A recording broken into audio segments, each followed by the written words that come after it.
Budget ഇങ്ങനെയൊക്കെ തന്നെ പോകാനേ പറ്റുള്ളൂ. കാരണം നമ്മുടെ കേന്ദ്ര സാമ്പത്തിക നയവും കേരളത്തിൻ്റെ സാമ്പത്തിക നയവും ഒക്കെ വേറൊരു വ്യത്യസ്തമായ, കാരണം നമുക്ക് വരുമാനം കുറഞ്ഞു വരികയാണ്, ചിലവ് കൂടുന്നുണ്ട്.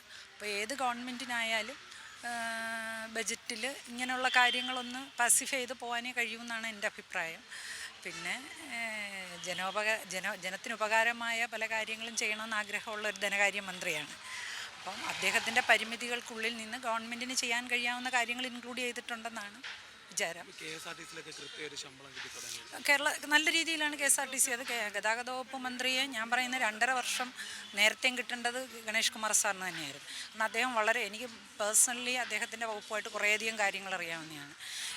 വളരെ നന്നായി കാര്യങ്ങൾ പഠിച്ച് പിന്നെ എങ്ങനെ KSRTC ലാഭമാക്കും. അദ്ദേഹം പറഞ്ഞിരുന്നത് 1-ാം തീയതി തന്നെ ശമ്പളം കൊടുക്കുമെന്നാണ്.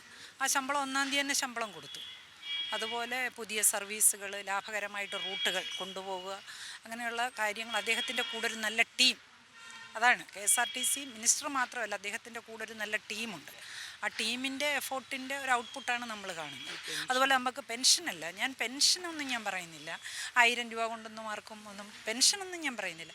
പക്ഷേ നമുക്ക് ലോഡ് ഷെഡിങ് ഇല്ലായിരുന്നു.